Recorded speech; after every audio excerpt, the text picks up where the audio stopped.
Sir आवाज येते. मी अजून बोललो नाही बाळा. आवाज येईल ना, का बरं येणार नाही? आता आला का? हो. येईल सगळ्यांना आवाज येईल, काही काळजी करू नका. इथं ना काही हे रेकॉर्डिंगचं सगळं ऑप्शन वगैरे बरोबर आहे का नाही ते चेक करावं लागतं. चालेल. Can we start now? तुम्हाला बोर्ड दिसतोय? बोर्डवरचं वाचता येतं सगळ्यांना? बोर्डवरचं वाचता येतंय सगळ्यांना? हो sir. Very good, very good. आता आपण काय करू, सगळ्यांचे ऑडिओ ऑफ ठेवू. ज्याला मी क्वेश्चन विचारेल त्याने आन्सर करायचं. ठीक आहे? चालेल. ज्याला क्वेश्चन विचारला का त्याने आन्सर करायचं. ओके, तर आपण जाऊया पुढे. आपलं चॅप्टर चाललंय चॅप्टर नंबर 1. चॅप्टर नंबर 1 चा पुढचा पार्ट आपण बघतोय की चॅप्टर नंबर 1 मध्ये हर्बॅरियम बद्दल आपण बोलायला सुरुवात केलेली. स्टेट बोर्डचं चॅप्टर नंबर 1 आहे लिव्हिंग वर्ल्ड, आणि त्याच्यामध्ये आपण बोलायला सुरुवात केली होती हर्बॅरियम मध्ये. ल्युका घिनी बद्दल मागच्या वेळेला बोललो होतो. आता आपण पटपट पटपट पुढच्या गोष्टी समजून घेऊ.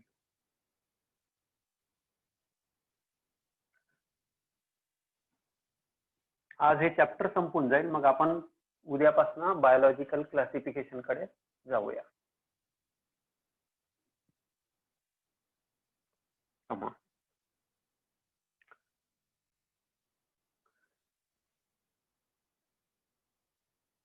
मागच्या वेळेला चॅप्टर मध्ये आपण काही काही गोष्टी शिकलो होतो.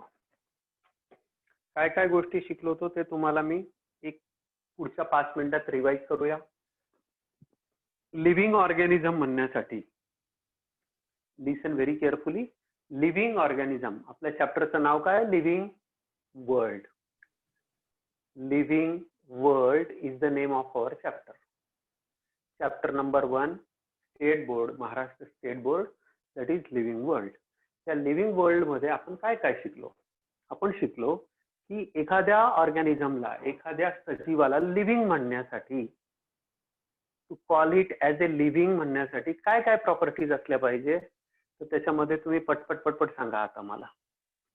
एखाद्या ऑर्गॅनिझमला लिव्हिंग म्हणण्यासाठी काय काय असल्या पाहिजे? डिफायनिंग प्रॉपर्टीज, नॉन डिफायनिंग, आपण याच्याबद्दल चर्चा केली. कोण सांगतं? Kalpesh, can you listen my voice? ऐकू येतंय तुला फंडामेंटल बेटा? प्रॉपर्टीज. कल्पेश, हा बोला. काय कोणकोणती प्रॉपर्टी इन्क्लूड करू लिव्हिंग म्हणण्यासाठी? काय काय? Internal growth. Exactly, internal growth. Very correct. Development internal growth and development असं म्हणतो. ठीक आहे, internal growth and development. Sorry, metabolism.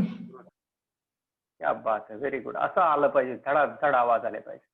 Metabolism, consciousness, correct. Cellular organisation, reproduction, ageing, reproduction, consciousness, ageing, reproduction. तुम्ही तर सगळं सांगून टाकलं बघा. Cellular structure. प्रत्येकाचं, हा, सेल्युलर ऑर्गनायझेशन, सेल्युलर ऑर्गनायझेशन म्हणजे एखाद्या ऑर्गॅनिझमला जर तुम्हाला लिव्हिंग म्हणायचं असेल तर त्याच्याकडे ह्या प्रॉपर्टीज असल्या पाहिजे. म्हणजे ह्या जर प्रॉपर्टीज तो शो करत असेल, ह्या जर प्रॉपर्टीज तो ऑर्गॅनिझम दाखवत असेल तर त्याला आपण काय म्हणू शकतो? लिव्हिंग. ही गोष्ट आता सगळ्यांच्या डोक्यामध्ये परफेक्टली बसलेली आहे. Am I right? हे कळलंय सगळ्यांना आता? आता इंटरनल ग्रोथ, त्याची वाढ आतून झाली पाहिजे. मेटाबॉलिझम म्हणजे त्याच्या बॉडीमध्ये कॅटॅबॉलिझम झालं पाहिजे, म्हणजे कॉम्प्लेक्स सबस्टन्सेस त्याने जे काही खाल्लेले असतील ते कॉम्प्लेक्स सबस्टन्सेसचं ब्रेकडाऊन झालं पाहिजे, म्हणजे कॅटॅबॉलिझम झालं पाहिजे. आणि नवीन सबस्टन्सेस, सिंपल मॉलिक्युल्स पासून नवीन सबस्टन्सेस त्याच्या बॉडीमध्ये बनले पाहिजे. त्या एकंदर घटनेला आपण म्हणतो मेटाबॉलिझम. एकदम क्लिअर? कॉन्शियसनेसचा अर्थ होतो की त्याला सराउंडिंगचं ज्ञान झालं पाहिजे, तो सराउंडिंगशी कनेक्ट राहिला पाहिजे. सराउंडिंगशी बाळांनो काय राहिला पाहिजे? तो कनेक्ट राहिला पाहिजे. कनेक्ट राहिला पाहिजे म्हणजे काय पाहिजे? की तो सराउंडिंगचा त्याला ज्ञान मिळालं पाहिजे. म्हणजे सराउंडिंग मध्ये जे काही चेंजेस होत आहेत त्याच्या एन्व्हायरमेंटमध्ये, इमिजिएट एन्व्हायरमेंटमध्ये, उदाहरणार्थ मी आता इथं उभा आहे, मी एक ऑर्गॅनिझम आहे, तुम्ही एक ऑर्गॅनिझम. तुमच्या आजूबाजूला मोठा आवाज झाला, पटकन तुमचं लक्ष गेलं. तुमच्या डोळ्यावरनं किंवा तुम्ही जिथे तुम्ही अभ्यास करताय, पण अचानक तुमच्या डोळ्यासमोरून एकदम एखादा प्राणी आला किंवा एखादा आवाज आला किंवा एकदम गरम हवा आली, थंड हवा आली, सुगंध आला, दुर्गंध आला, जे काही तुम्ही पटकन रिॲक्ट होता. म्हणजे काय झालं, तुम्हाला तुमची जी बॉडी आहे, तुमचे जे सेन्स ऑर्गन्स आहेत, तुमची जी नर्वस सिस्टीम आहे, ती तुम्हाला कंटिन्युअसली कनेक्ट करून ठेवते.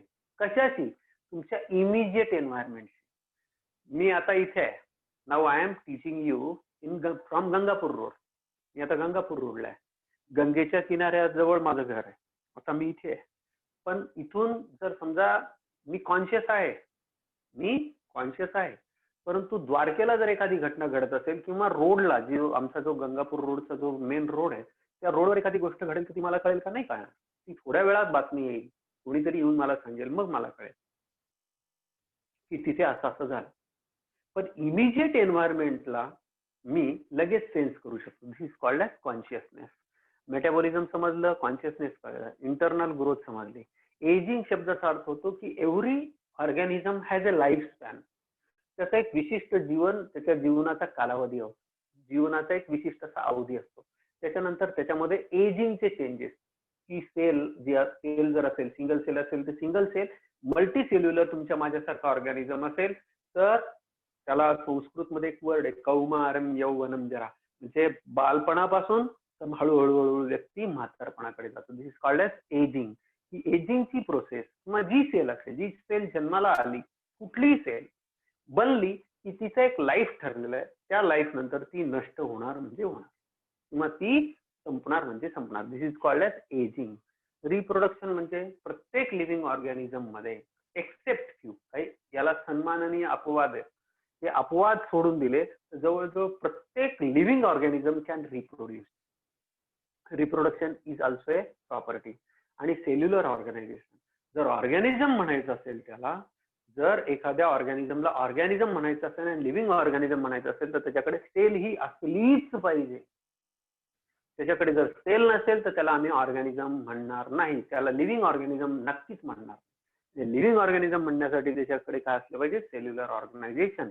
तर ह्या सगळ्या गोष्टी, एवढ्या जरी गोष्टी आम्हाला लक्षात राहिल्या, 1 2 3 4 5 6 मोर दॅन 6, या 6 गोष्टी आम्हाला पक्क्या डोक्यात पाहिजे की ह्या 6 गोष्टी असतील तर आम्ही त्या ऑर्गॅनिझमला लिव्हिंग म्हणू. जर या 6 गोष्टींमधल्या ही गोष्ट नाहीये, नाही म्हणणार. ही गोष्ट दाखवत नाही, नाही म्हणणार. ही गोष्ट नाहीये, नाही म्हणणार. ही गोष्ट नाहीये, नाही म्हणणार. ही गोष्ट नाहीये, नाही म्हणणार. हा एक अपवाद आहे. याच्यामध्ये रिप्रोडक्शन करत असेल तर वेल अँड गुड, नसेल करत तरी आम्ही त्याला लिव्हिंग म्हणू शकतो, कारण काही ऑर्गॅनिझम्स रिप्रोड्यूस न करताही जिवंत राहतात. So this was all about living organisms. I think this is almost आणि अब्सोल्यूट क्लिअर टू एव्हरीवन. सगळ्यांना हे पूर्णपणे कळलेलं आहे आणि एकदम चांगल्या पद्धतीने समजलं आहे. जायचं पुढे, तुम्ही सांगाल तसं. हो. हो सर. येस, हो, स्नेहाने थंब पाठवलेला आहे. प्रथमेश, बघू किती मुलं थंब पाठवतात, किती मुलांना थंब पाठवता येतो. गुड. निखिलने पाठवला. निकम, गुड बेटा, व्हेरी गुड.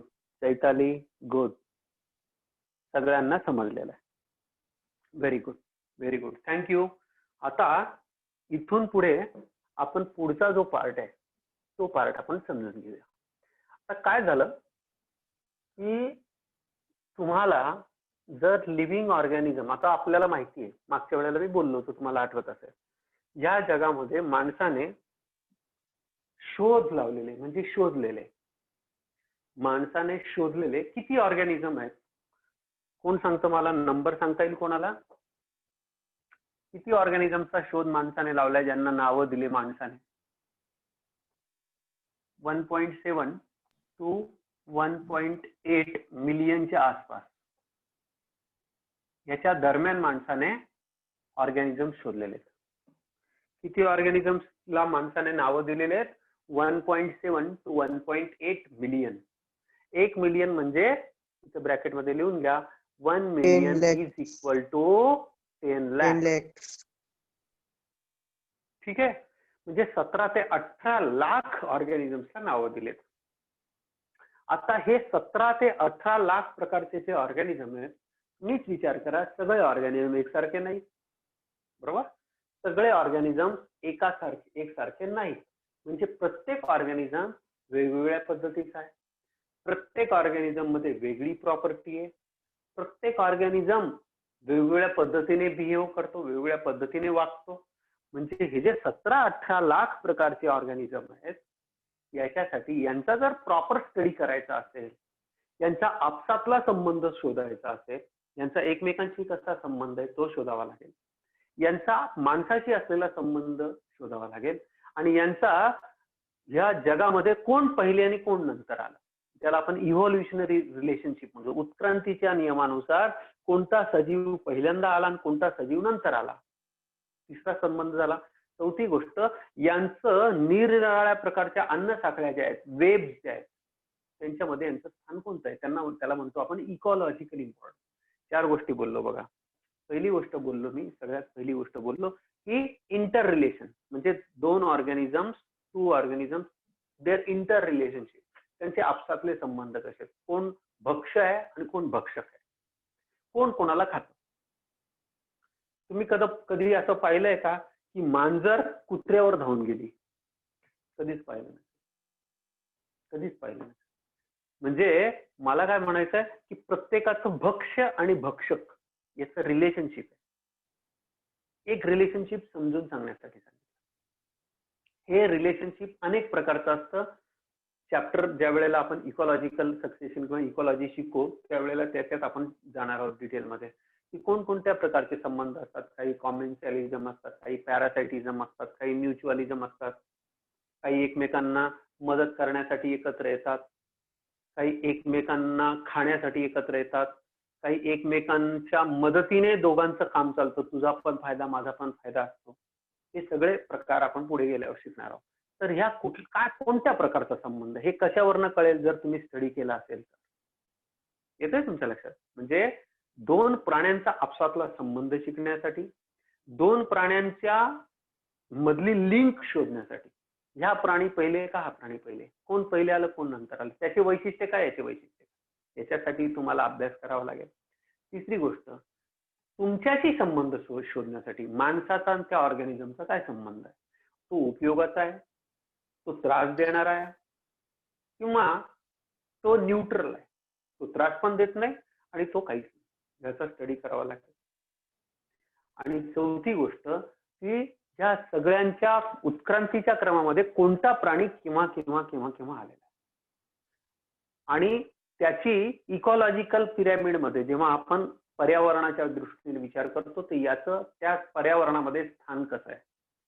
जर याला तिथून बाजूला काढलं गेलं तर ती संपूर्ण इकोसिस्टीम जी आहे, संपूर्ण पर्यावरण जे आहे, त्याच्या अवतीभोवतीचं परिस्थिती जी आहे ती डिस्टर्ब होईल का, या सगळ्या गोष्टींचा विचार करण्यासाठी आपल्याला हे एवढ्या प्रकारचे एवढेच आहेत असं नाहीये. तुम्ही नीट लक्षात घ्या, 17 ते 18 लाखच सजीव आहेत का या जगामध्ये? नाही. अजून दररोज तुम्हाला मी बोललो होतो त्या दिवशी की 30 ते 50, कमीत कमी 30, जास्तीत जास्त 50 सजीव रोज शोधून काढले जातात. Every day 30 to 50 new organisms are discovered. तर हे जर रोज एवढे शोधले जात आहेत, याच्यासाठी कशाची गरज पडणार आहे? याच्यासाठी स्टडीजची गरज पडते.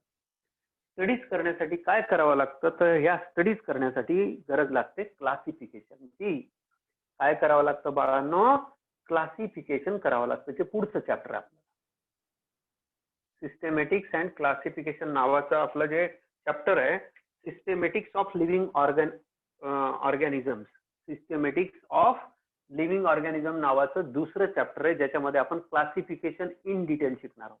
म्हणजे आता तुम्हाला सगळ्यांना एक गोष्ट लक्षात आली की क्लासिफिकेशन जर तुम्ही केलं नाही तर 17 ते 18 लाख प्रकारचे जे प्राणी आहेत, सजीव आहेत, प्राणी चुकीचा शब्द आहे, सजीव आहेत, या सजीवांचा अभ्यास तुम्ही करणार कसे? तर त्याच्यासाठी तुम्हाला काय करावं लागेल, त्यांचं वर्गीकरण करावं लागेल. वनस्पतींच्या ग्रुपमध्ये टाकावे लागतील, प्राण्यांच्या ग्रुपमध्ये टाकावे लागतील. त्याच्यानंतर इन्सेक्ट जे आहेत, छोटे कीटक आहेत, त्यांना वेगळा ग्रुप करावा लागेल. मोठे सस्तन जे आहेत, जे ब्रेस्ट फिडिंग करतात, ज्या आपल्या बाळाला दूध पाजून मोठं करतात, त्यांना वेगळं करावं लागेल.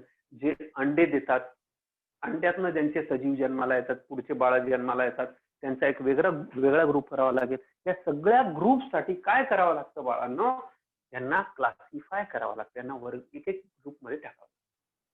आता हे ग्रुपमध्ये टाकताना हे जे ग्रुपमध्ये टाकण्याची जी प्रक्रिया आहे, ही ग्रुपमध्ये टाकण्याची जी प्रक्रिया आहे, जे क्लासिफिकेशनची मेथड आहे, त्या सायन्सला म्हणतात, science of classification is called as taxonomy. काय म्हणतात बाळांनो? टॅक्सॉनॉमी. हा वर्ड लिहून ठेवा ताबडतोब. टॅक्सॉनॉमी लिहून घ्या. याची डेफिनेशन लिहितो. It is the branch of biology. It is the branch of biology which deals with study of classification, ज्याच्यामध्ये येतं आयडेंटिफिकेशन,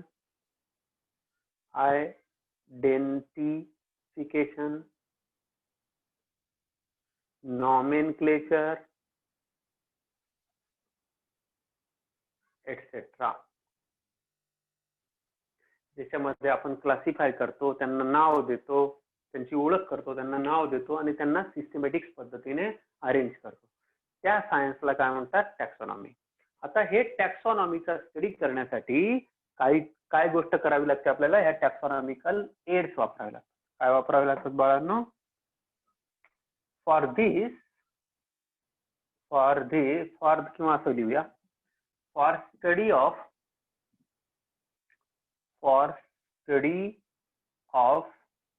different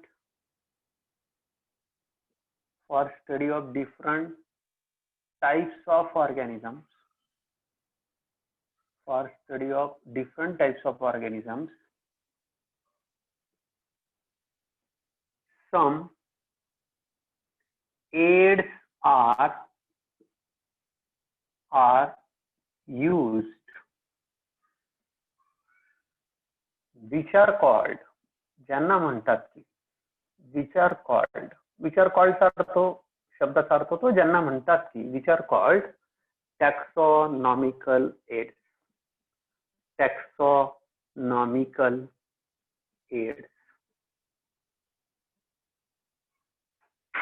त्यांना आपण काय म्हणतो बाळांनो? टॅक्सॉनॉमिकल एड्स. येतंय तुमच्या लक्षात? म्हणजे पहिली गोष्ट आपल्याला कळली की क्लासिफिकेशनची नीड काय. क्लासिफिकेशनची गरज आपण पुढच्या चॅप्टरच्या पार्ट मध्ये जेव्हा जाऊ ना, तेव्हा क्लासिफिकेशनची गरज काय हे पुन्हा एकदा समजून सांगेल. क्लासिफिकेशन कशासाठी लागतं? तर 4 गोष्टींसाठी लागतं. 2 प्राण्यांचा आपसातला संबंध स्थापित करण्यासाठी, त्या प्राण्यांचा स्टडी करण्यासाठी, स्टडीमध्ये इझीनेस यावा म्हणून, त्यांचा माणसांशी संबंध काय ते, आणि इव्होल्युशनरी रिलेशनशिप, इव्होल्युशनरी किंवा उत्क्रांतीच्या दृष्टीने त्यांची हिस्ट्री फाइंड आउट करण्यासाठी, या कमीत कमी 4 गोष्टींसाठी याची गरज पडते क्लासिफिकेशनची. क्लासिफिकेशन करणाऱ्या सायन्सला काय म्हणतात? टॅक्सॉनॉमी. त्यामुळे इथे त्याची डेफिनेशन लिहिली, ज्याच्यामध्ये आयडेंटिफिकेशन केलं जातं, त्या ऑर्गॅनिझमला नाव दिलं जातं, त्याच्या प्रॉपर्टीज वगैरे सगळ्या स्टडी केल्या जातात. आता ह्या सगळ्या गोष्टींसाठी काही टूल्स वापरले, काही गोष्टी वापरल्या, काही साधनं वापरली. आता एड्स शब्दाचा अर्थ होतो साधनं. एड्स शब्दाचा अर्थ काय होतो बाळांनो? साधनं. कशाचे साधनं? क्लासिफिकेशन करणाऱ्या गोष्टींसाठी, जे आपल्याला क्लासिफाय करण्याला, ओळखण्याला मदत करतील, त्याला आपण काय म्हणतो? Taxonomical aid. हे कळलं का? बोला बरं. हो. Come on. हो सर. हो सर. इथपर्यंत काही प्रॉब्लेम नाही ना सगळ्यांना? Okay. Yes sir. Everybody is getting good नाव. आता हे जे टॅक्सॉनॉमिकल एड्स आहेत, तर ह्या टॅक्सॉनॉमिकल एड्स मध्ये आपल्याला काय काय स्टडी करायचं आहे? तर याच्यात पहिल्यांदा आपण स्टडी करणार आहोत हर्बॅरियमचा. हेडिंग देऊया हर्बॅरियम.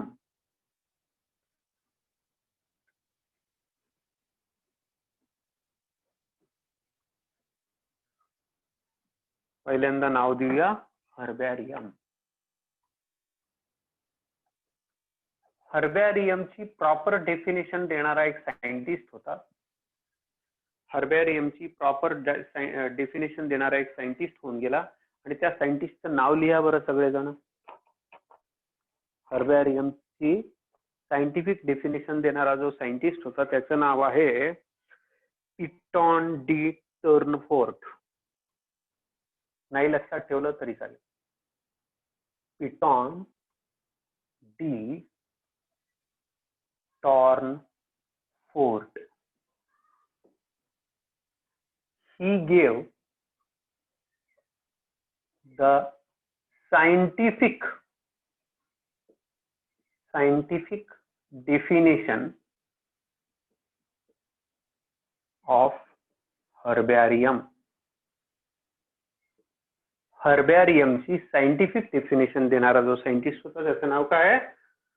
पिटॉन डी टोर्नफोर्ट. हा जो टूर्न यन राहिलेला टूर्न TOURN टोर्नफोर्ट. तो हा जो आहे याने पहिल्यांदा हर्बॅरियमची सायंटिफिक डेफिनेशन दिली. आता हा जो पिटॉन डी टोर्नफोर्ट होता हा 17व्या शतकात होऊन गेलेला आहे. 18th सेंचुरीमध्ये 1656 साली याचा जन्म झाला आणि 1708 साली हा वारलेला आहे. तर याने सर्वसाधारणतः 17व्या शतकाच्या म्हणजे एंडला 18व्या शतकाच्या सुरुवातीच्या आसपास याने हे सगळं डिस्क्राईब केलेलं आहे. हा हुशार सायंटिस्ट होता. याने पहिल्यांदा याला सायंटिफिक वेने डिफाईन केलं. पण हर्बॅरियम म्हणजे काय हा पहिल्यांदा प्रश्न आहे आपल्यासमोर. What is herbarium? कशाला हर्बॅरियम म्हणायचं? त्याच्यात हर्ब वर्ड आलेला आहे बघा. काय वर्ड आलेला आहे? हर्ब. काय वर्ड आलेला आहे बाळांनो? हर्ब. हर्ब शब्दाचा अर्थ होतो आपण प्लांट जे असतात ना प्लांट्सला 3 कॅटेगरी मध्ये डिवाइड करतो. ही ह्या 3 कॅटेगरी देणारा सायंटिस्ट होता अरिस्टॉटल. आता बिलकुल लक्षात ठेवू नका. प्लांट्सला आपण 3 ग्रुप्स मध्ये डिवाइड करतो. सगळ्यात छोट्या वनस्पतींचा ज्या छोट्या छोट्या वनस्पती असतात ज्यांना गवताळ किंवा गवत ह्या कॅटेगरीमध्ये जे येतील त्यांना आपण म्हणतो हर्ब्स. त्यांना काय म्हणतो? हर्ब्स. दुसऱ्या ज्या असतात ज्या सर्वसाधारण डाळिंबाचं झाड तुम्ही बघितलं असेल, द्राक्षांचं बघितलं असेल किंवा जे 10-12 फूट याच्यापेक्षा जास्त वाढत नाही, 10 फुटाच्या आत जे असतात त्यांना म्हणतात श्रब्स. श्रब्स. चिक्कूचं झाड बघते जनरली जे असतात श्रब्स. आणि तिसऱ्या ज्या असतात त्या ट्रीज असतात ज्या अनियमित कितीही वाढू शकतात. 100 फुटापर्यंतही वाढू शकतात. 8-8, 10-10 मजल्यांपर्यंतही वाढू शकतात. यांना आपण पण वेलाच्या रूपात नाही. लिसन व्हेरी केअरफुली.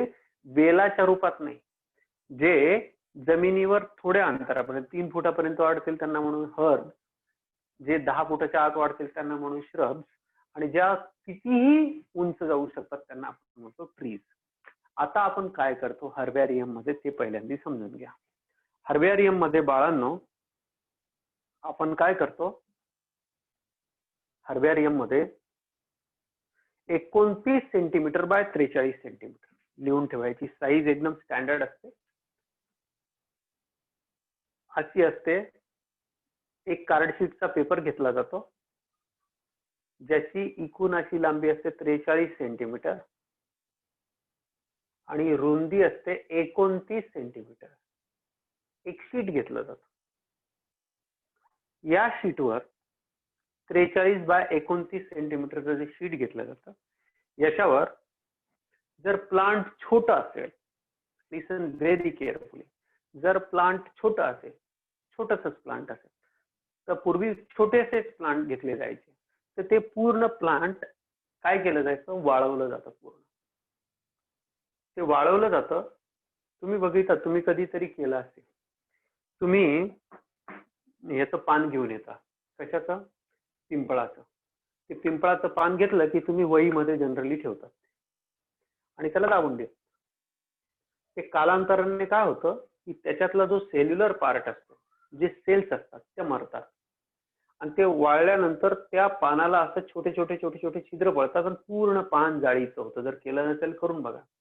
तर ते पूर्ण असं जाळी फक्त तुम्हाला मिळते. हार्ट शेप असतं, त्या हार्ट शेप याच्यामध्ये मध्ये फक्त जाळी दिसते. म्हणजे तिथं काय केलं तुम्ही, ड्राय केलं. तसं या ठिकाणी जे प्लांट तुम्ही घेताय, एक तर ते पूर्ण प्लांट किंवा प्लांटचा एखादी छोटीशी डाळी, एखादा छोटासा पार्ट, त्या प्लांटचं त्या झाडाचं तुम्ही एक छोटीशी फांदी तोडून आणता आणि ती वाळवता तुम्ही. वाळवल्यानंतर त्याला काय करता, प्रेस करता. पहिल्यांदा लेट से की ही एक डाळी तुम्ही घेतली, एक छोटीशी फांदी तुम्ही आणलेली आहे, तिला पूर्ण वाळवली आणि वाळवल्यानंतर तुम्ही वाळवता कशाने, नॉर्मल त्याला घरात ठेवून वाळवतात तुम्ही, ड्राय करून तिला वाळवतात. आता ती वाळवल्यानंतर तिला तुम्ही प्रेस करता. प्रेस करण्यासाठी काय करतात तुम्ही, जसा एखादा टिश्यू पेपर असतो ना, तसा एक फिल्टर पेपर येतो. जसा एक टिश्यू पेपर असतो तसा एक फिल्टर पेपर. ह्या फिल्टर पेपरवर याला इथे पॅक करतात, खालून वलून पेपर टाकतात आणि याच्यातला पूर्ण पाण्याचा अंश निघून जाईल अशा पद्धतीने याला करतात आणि याच्यावर काहीतरी दाबणारा, प्रेस करणारा काहीतरी ठेवतात. म्हणजे आता ह्याला म्हणजे सगळ्यात पहिली प्रोसेस काय झाली, ड्रायिंग. सगळ्यात पहिली प्रोसेस काय झाली, ड्राय केलं जातं. Process number 1. प्रोसेस नंबर 2 काय असेल, प्रेसिंग. आणि प्रोसेस नंबर 3 काय असेल, माउंटिंग. 3 प्रोसेसने हर्बेरियम तयार केले जातात. सगळ्यात पहिले जे प्लांट आणि जे आणलं जातं, आता हा जो फांदीचा तुकडा आहे याला काय म्हणतात, याला म्हणतात स्पेसिमेन. याच्यासाठी वर्ड काय यूज करतात बाळांनो, स्पेसिमेन. म्हणजे जो तुम्ही नमुना, स्पेसिमेन शब्दाचा अर्थ होतो मराठीत नमुना. म्हणजे हर्बेरियम काय आहे, तर हर्बेरियम हा जिवंत झाडाचा एखादा पार्ट आहे. फांदी असेल, एखादा छोटासा पार्ट असेल किंवा संपूर्ण हिरवं झाड असेल, ज्याच्यात संपूर्ण त्याचे पार्ट, रूट, स्टेम, लीव्स वगैरे वगैरे सगळे, जर ह्या शीटवर बसण्यासारखं ते कम्प्लीट असेल तर त्या पद्धतीने त्याला आणलं जातं. त्याला सगळ्यात पहिले वाळवलं जातं. वाळवल्यानंतर त्याला प्रेस केलं जातं. प्रेस केल्यानंतर याच्यावर चिकटवलं जातं. याच्यावर चिकटवताना अशा पद्धतीने याला ठिकाणी चिकटवलं जातं.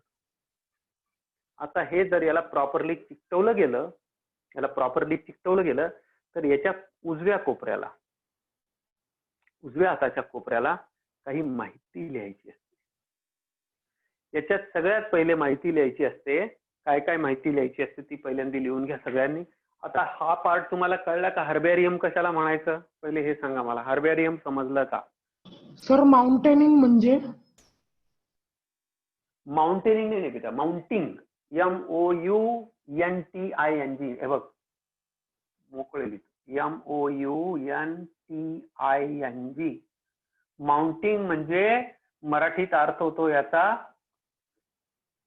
लावणे, फिक्स करणे. टू फिक्स असा त्याचा अर्थ. कशावरही फिक्स करणं, त्याला आपण माउंटिंग म्हणतो. कळलं का सगळ्यांना? सगळ्या मुलांना क्लिअर आहे का माउंटिंग शब्द?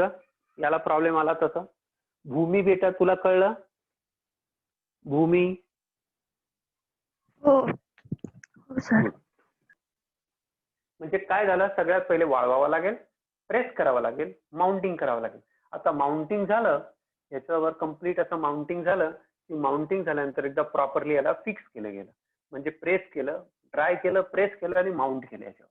आता माउंट केल्यानंतर याच्या राईट हँड साईडला बघा, माझ्या हाताचा उजवा कोपरा आहे, त्या राईट हँड साईडला एक बॉक्स बनवला जातो आणि इथे इन्फॉर्मेशन दिली जाते. तर काय काय इन्फॉर्मेशन असते ती आपण लिहून घेऊ. आता याच्यामध्ये काय काय इन्फॉर्मेशन दिली जाते. आता ह्याच्यानंतर मी सांगतो की कोणी केलं आणि का बरं करावं लागतं, का करायचं असतं. आता नीट लक्ष द्या. राईट हँड साईडचा जो कोपरा आहे त्याच्यात इन्फॉर्मेशन नंबर 1, पहिली गोष्ट, प्लेस ऑफ कलेक्शन. कुठे मिळालंय, कुठून कलेक्ट केलं, प्लेस ऑफ कलेक्शन लिहावं लागेल. नंतर त्या प्लांटचा लोकल नेम काय, लोकल नेम तिथे स्थानिक भाषेमध्ये तिला काय म्हणतात. तिसरं नेम ऑफ कलेक्टर. आता कलेक्टर म्हणजे नाशिकचा, मुंबईचा कलेक्टर असा त्याचा अर्थ नाही. कलेक्टर म्हणजे ज्याने हे पहिल्यांदा माउंट केलं, ज्याने हे हार्बेरियम बनवले त्याचं नाव. कोणी जे हे स्पेसिमेन आणलेलं आहे त्याचं नाव. Name of collector. 1 2 3 पॉइंट झाले. चौथा येतं क्लासिफिकेशन. याचं क्लासिफिकेशन करावं लागतं. Classification of plant. अत्यंत महत्वाची गोष्ट आहे. हे प्लांट कोणत्या फॅमिलीला बिलॉंग करतं, कोणत्या ठिकाणाहून, काय काय याचे वैशिष्ट्य आहेत, याच्याबद्दल अतिशय त्रुटक छोटीशी अशी माहिती म्हणजे. आणि याचे पाचवा पार्ट असतो इकॉलॉजिकल पिक्युलॅरिटीज. इकॉलॉजिकल पेक्युलॅरिटीज ह्या शब्दाला मी इलॅबोरेट करतो, तुम्हाला एक्सप्लेन करून सांगतो. पेक्युलॅरिटीज याला इलॅबोरेट करतो 2 मिनिटात. हे सगळे पॉइंट्स लिहा बरं.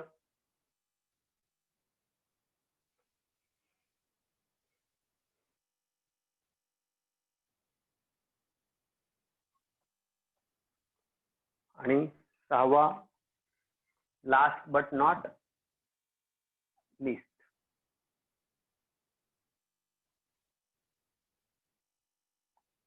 Characters of plant. Characters of plant.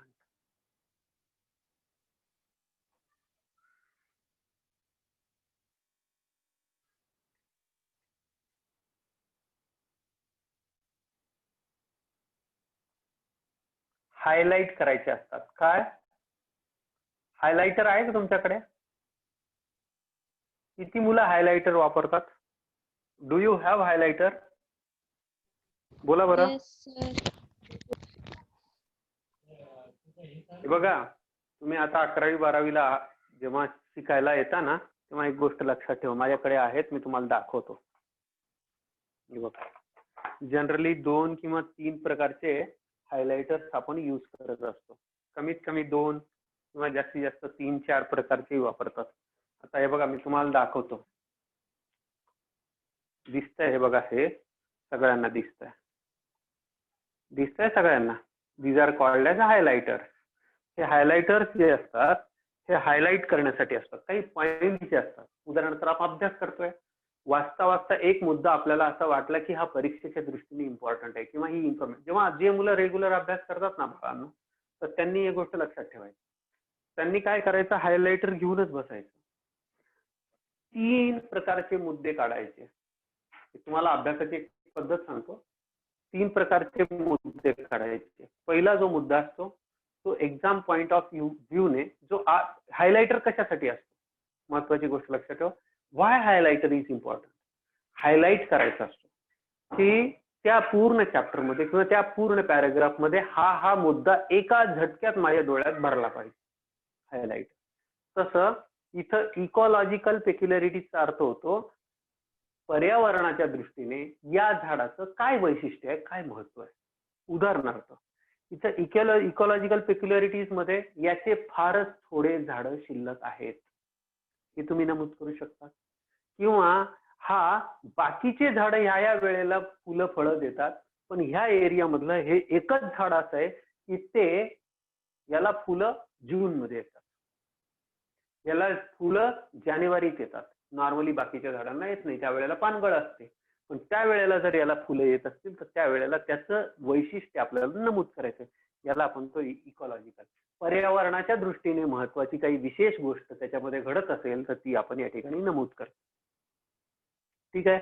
त्याच्यानंतर विशेष काही कॅरेक्टर आहे का या प्लांटचं, विशेष काही कॅरेक्टर आहे का. उदाहरणार्थ याच्यामध्ये काही औषधी गुण आहेत, हे अतिशय जहाल असं विष आहे, हे खाल्ल्यानंतर आमके प्राणी मरू शकतात, हे असं काही असेल, काही विशेष कॅरेक्टरिस्टिक असेल. किंवा याचं फ्लावरिंग वेगळ्या पद्धतीचं आहे, याच्यामध्ये फक्त मेलच फ्लावर येतात, याच्यामध्ये फिमेलच फ्लावर येतात, याच्यात बायसेक्सुअल फ्लावर येतात, काय जे असेल.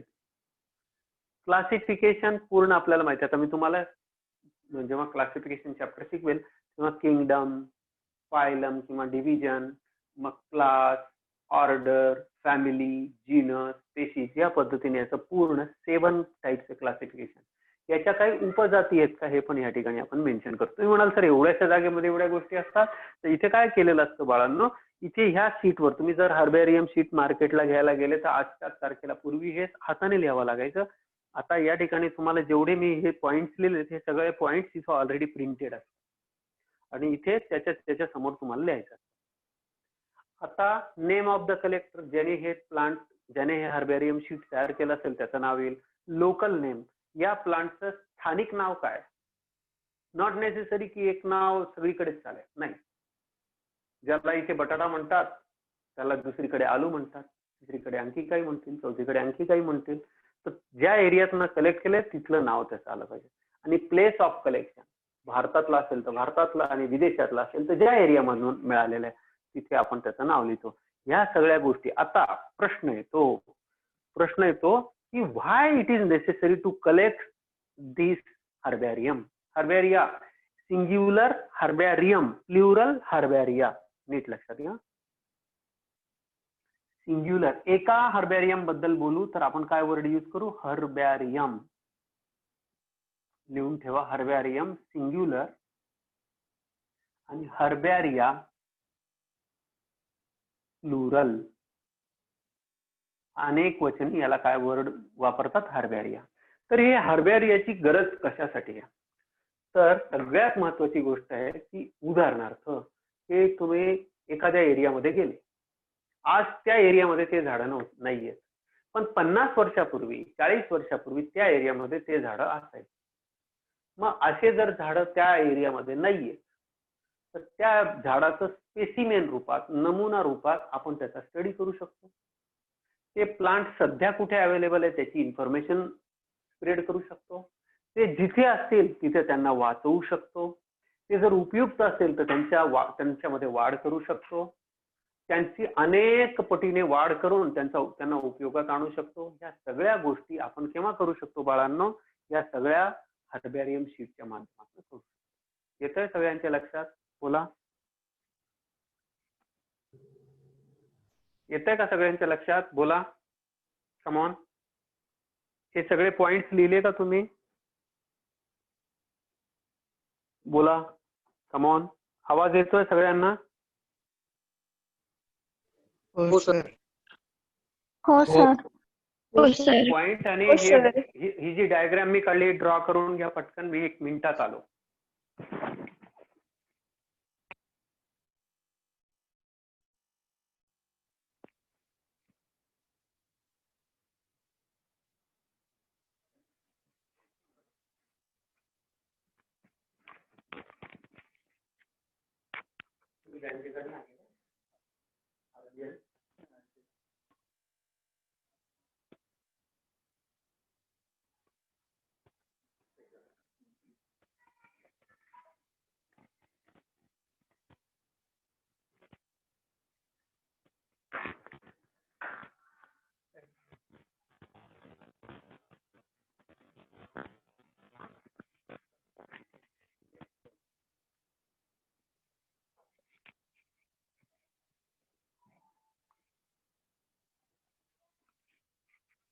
सॉरी बाळांनो.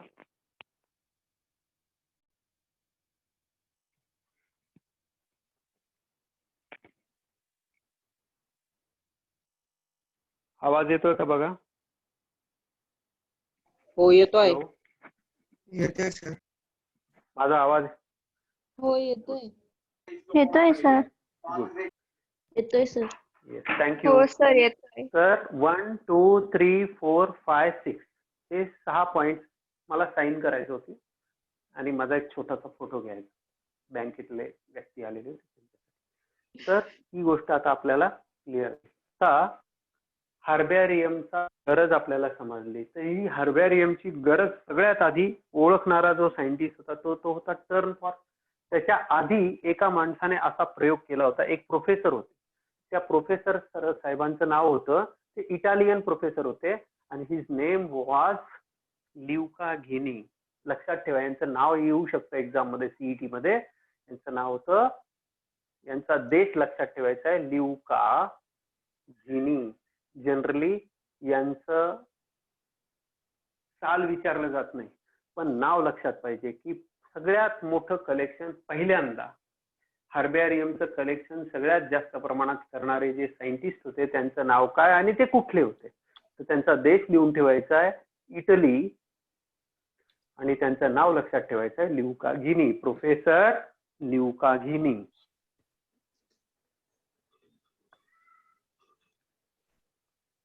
सगळ्यात आधी आणि जगातलं पहिलं बॉटॅनिकल गार्डन जे होतं, जगातलं सगळ्यात पहिलं बॉटॅनिकल गार्डन जे होतं ते सुद्धा स्थापन करण्यामध्ये यांचा मोठा रोल आहे.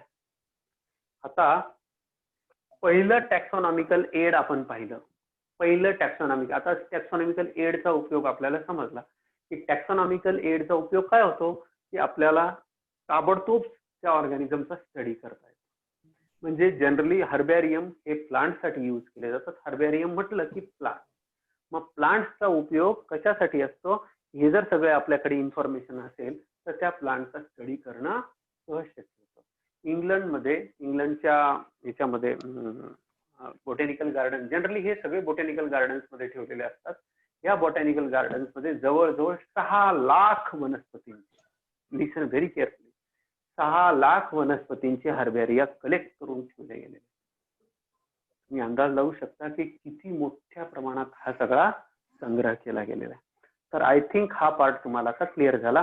पुढचा जो पार्ट आहे तो आपण बघूया, that is botanical garden.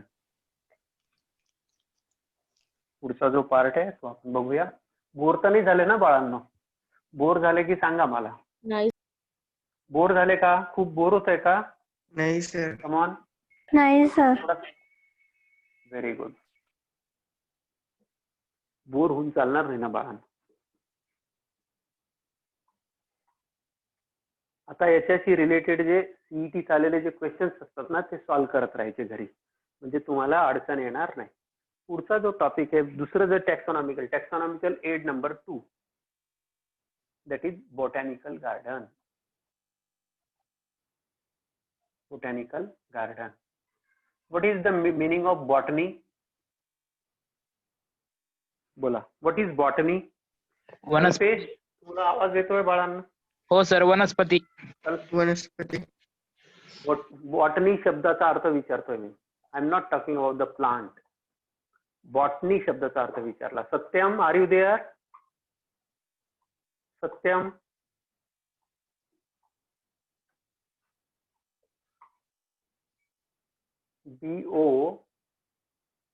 BOTANY, botany. लिहून घ्या. It is the branch of biology. It is the branch of biology which deals with, कशाशी संबंधित आहे, which deals with study of plants. सगळ्या प्रकारच्या वनस्पतींचा अभ्यास ज्याच्यात केला जातो अशा शास्त्राला वनस्पती शास्त्र असं म्हणतात, बॉटनी असं म्हणतात. त्याला काय म्हणतात बाळांनो? वनस्पती शास्त्र.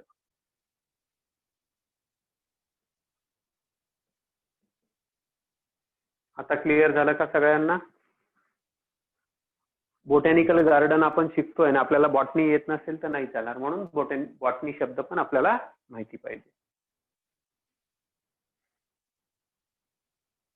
ओके, तर बॉटनी शब्द आपल्याला समजला. It is the branch of biology which deals with study of plants, म्हणजे ज्याच्यात प्लांट्सचा स्टडी केला जातो. आता बॉटॅनिकल गार्डन कशासाठी असतं आणि का बनवलं जातं, त्या दोन गोष्टी. आता बॉटॅनिकल गार्डनची नीड काय? नीड अशी आहे, जनरली बॉटॅनिकल गार्डन कशासाठी केलं जातं? दोन गोष्टींसाठी केलं जातं. त्याच्यातली गरज number 1, to study the plant and to get the specimen for studies. Generally प्रत्येक कॉलेजकडे, जनरली जेवढे PG पोस्ट ग्रॅज्युएट साठी जे कॉलेज असतात, ज्यांच्यामध्ये MSc, BSc अशा ब्रांचेस मध्ये ज्यांच्यामध्ये शिक्षण दिलं जातं, अशा सगळ्या ठिकाणी जनरली तुम्हाला छोटंसं का ना बॉटॅनिकल गार्डन मिळतं. तर त्या बॉटॅनिकल गार्डनचा हेतू काय आहे की जास्तीत जास्त तुम्हाला स्पेसिमेन मिळाले पाहिजे, जास्तीत जास्त नमुने मिळाले पाहिजे आणि तुम्हाला जे प्रॅक्टिकल करायचं असतं ते तिथे उपलब्ध होऊ शकतं. तुम्हाला जे वैशिष्ट्यपूर्ण जे झाडं असतात ते तुम्ही त्या बॉटॅनिकल गार्डन मध्ये जाता, तुम्ही त्यांचं पान स्टडी करायचं असेल, फळ स्टडी करायचं असेल, रूट स्टडी करायचं असेल तर यू कॅन ऍक्सेसिबल होतं, सोपं होतं. तुम्ही पटकन गेले, शोधलं, बघितलं, क्लिअर झाली आयडिया. तुम्हाला एक गोष्ट सांगू, जेव्हा तुम्ही स्वतंत्र एखादी गोष्ट शिकता तेव्हा ती गोष्ट तुमच्या डोक्यात जाऊन बसते आणि आयुष्यभर तुम्ही विसरत नाही. तर to study and to get the specimen हा त्याचा एक नंबरचा हेतू. दुसरा एक याचा हेतू आहे to preserve rare and endangered species.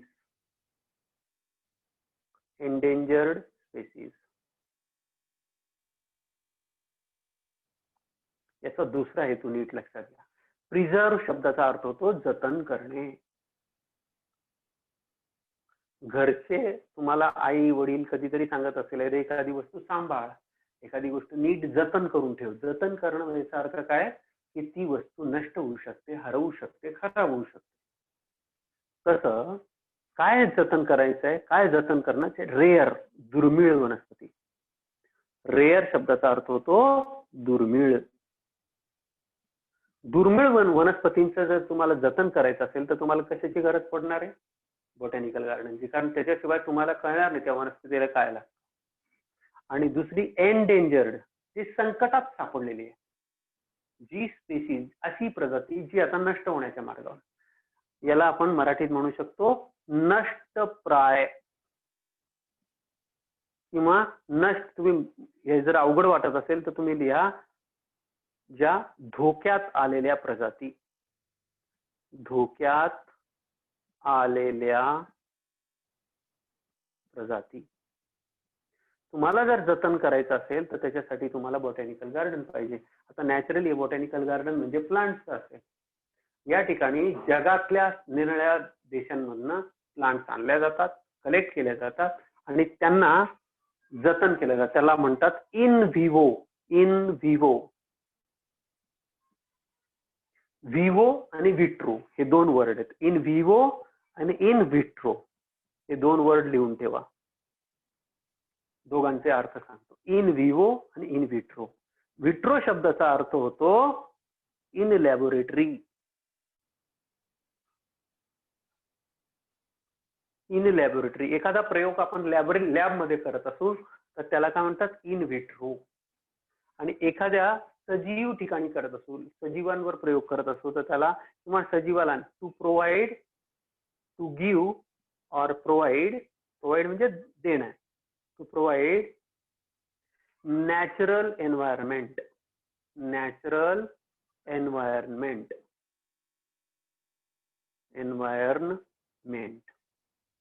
याला आपण म्हणतो इन व्हिवो.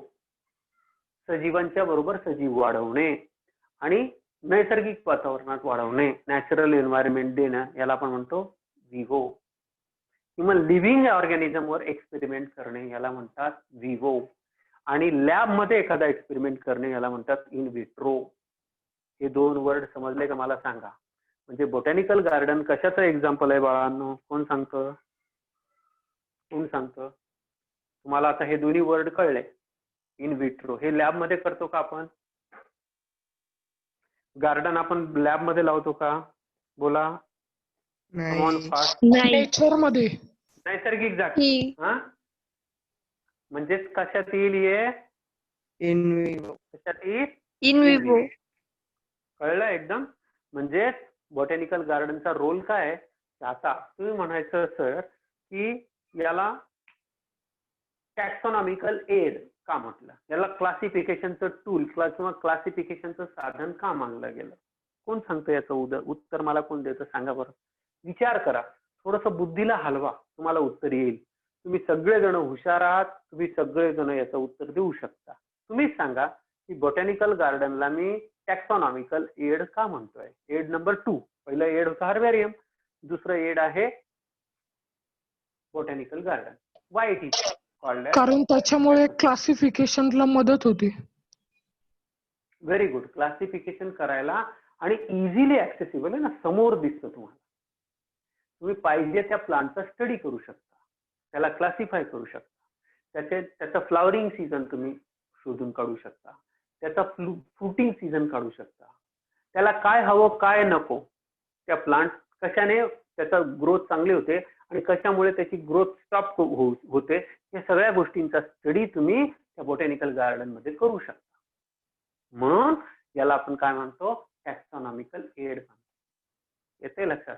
समजा एकच सॅम्पल राहिलं असतं आणि ते सॅम्पल नीट दिसलं नाही दिसलं, कसं आहे काय आहे, इथे तुम्ही प्रत्यक्ष त्याला हात लावून बघू शकता.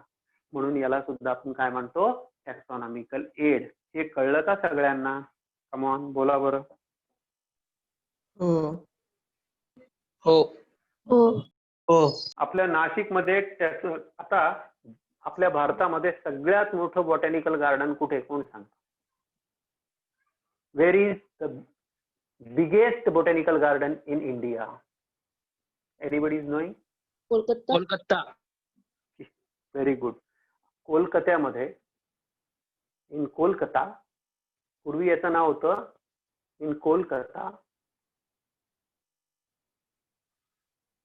त्याचं नाव होतं, सुरुवातीचं नाव होतं royal botanical garden. Royal botanical garden हे इंग्रजांनी ठेवलेलं नाव होतं, त्यांनीच डेव्हलप केलं होतं रॉयल बोटॅनिकल गार्डन. जेव्हा भारत स्वतंत्र झाला तेव्हा त्याचं नाव ठेवलं गेलं इंडियन बोटॅनिकल गार्डन. आणि आता त्याचं नाव रिसेंटली ठेवण्यात आलेलं आहे, त्याचं नाव आहे आचार्य.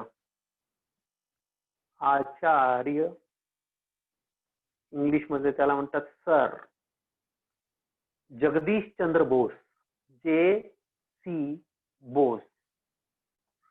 Sir J.C. बोस, जगदीश चंद्र. तुम्ही जगदीश चंद्र पूर्ण लिहा. हे भारतातले पहिले वनस्पती शास्त्रज्ञ, sir J.C. Bose botanical garden.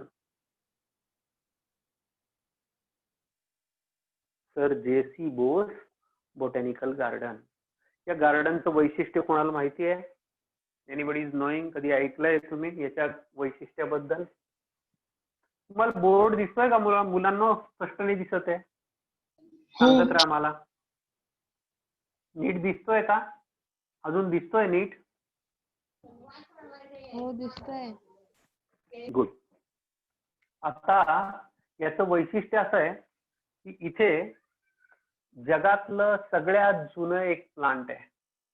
Oldest plant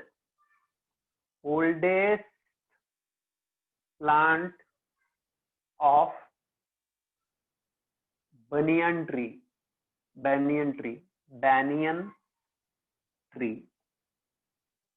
oldest banyan tree या ठिकाणी, oldest plant of banyan tree,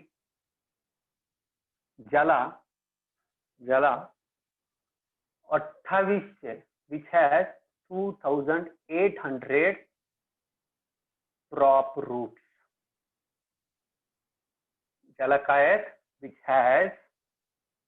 which has about, कमी जास्त होऊ शकतात कारण कधी काही तुटलेले असेल, काही नष्ट होत राहतात.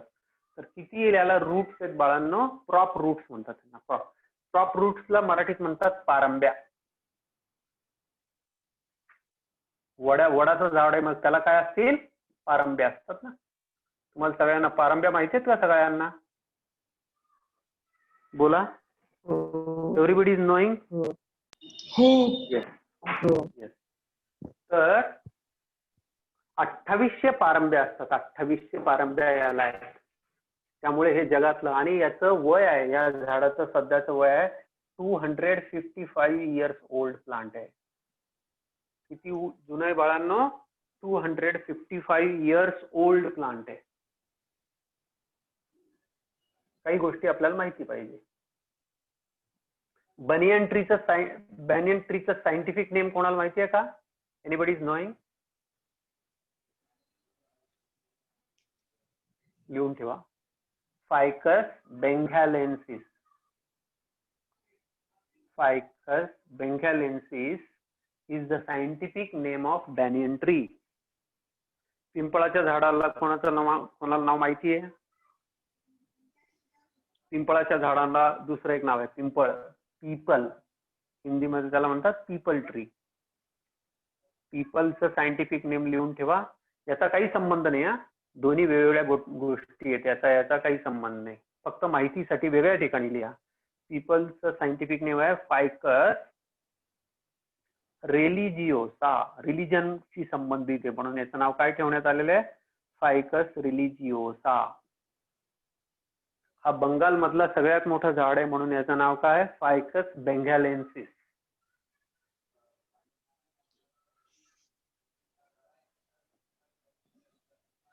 इथे आणखी एक झाड आहे बाळांनो. 3 गोष्टींसाठी रॉयल बोटॅनिकल गार्डन पूर्ण भारतात नवे जगात प्रसिद्ध आहे.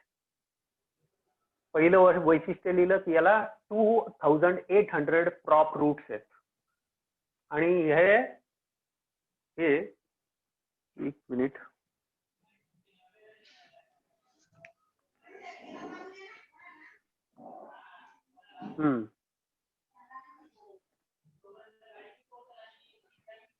हे 2.5 एकरामध्ये बघ, 2.5 हेक्टर्स मध्ये, 2.5 हेक्टर्स मध्ये अतिशय मोठं झाड आहे. खूप मोठं आहे. 2.5 हेक्टर म्हणजे खूपच मोठं झालं. एकदा व्हेरीफाय कराल हे 2.5 एकर आहे का हेक्टर आहे. आता पुढचं एक वैशिष्ट्य आहे या ठिकाणी, दुसरं एक वैशिष्ट्य या बोटॅनिकल गार्डनचं. या ठिकाणी आणखी एक महत्वाचं झाड आहे, त्याचं नाव लिहून घ्या. व्हिक्टोरिया अमेझोनिका. इथं आणखी एक झाड आहे व्हिक्टोरिया अमेझोनिका. दुसरं झाड नंबर 2, पहिलं लिहिलं फायकस बेंगॅलेन्सिस, दुसरं आहे व्हिक्टोरिया अमेझोनिका. याला म्हणतात giant water lily plant. Giant water lily plant. हे एवढं मोठं झाड आहे, याचं पान मी तुम्हाला दाखवेल किंवा तुमच्या ग्रुपवर मी टाकून देईल. हे एवढं मोठं पान असतं की ज्याच्यावर 5 म्हणजे याची ह्या पानाची साईज असते 2 to 5 मीटर.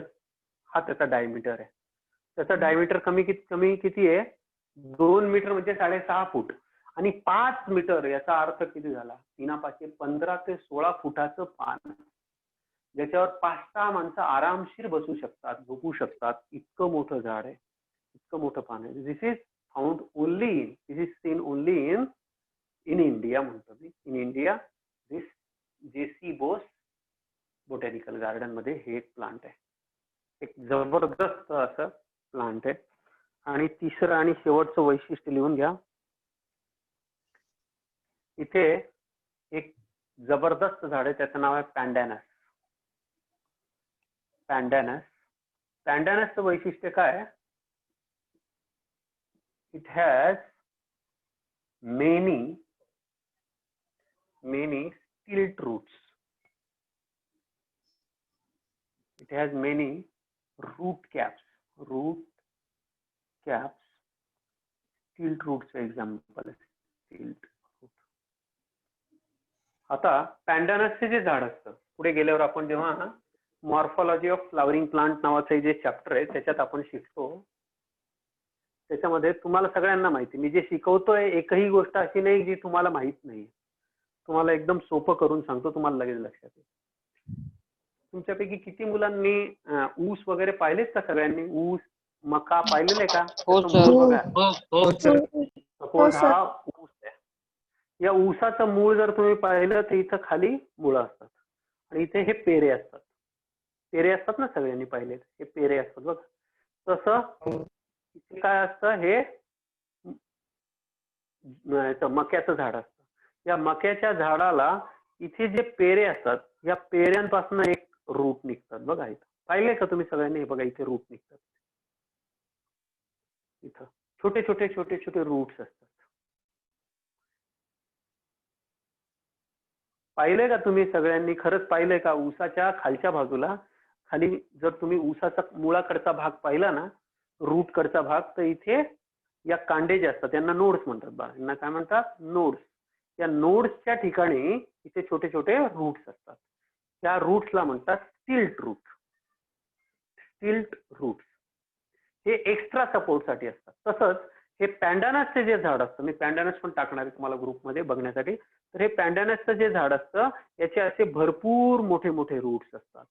आणि ह्या रूटला बेटा प्रोटेक्ट करण्यासाठी, या रूटला हे खराब व्हायला नको म्हणून याच्यावर रूट कॅप असते. या रूटला खराब होऊ नये म्हणून याच्यावर काय लावलेली असते? रूट कॅप असते. तर पॅन्डानसला भरपूर साऱ्या रूट कॅप्स आपल्याला पाहायला मिळतात. हे पॅन्डानसचं झाड, पॅन्डानसचं जे प्लांट आहे, it is the characteristic feature किंवा एक विशेष वैशिष्ट्य त्या ठिकाणी आहे जे.सी. बोस बोटॅनिकल गार्डनला.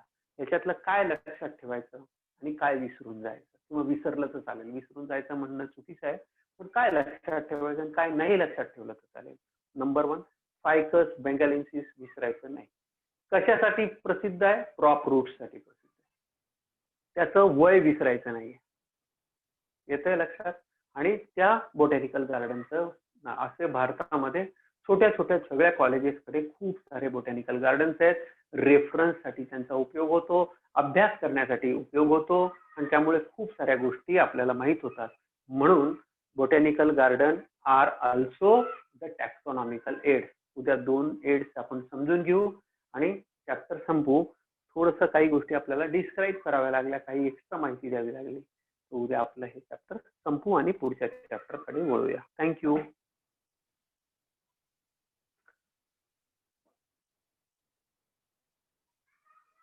Thank you. Thanks for your valuable support. Thanks sir.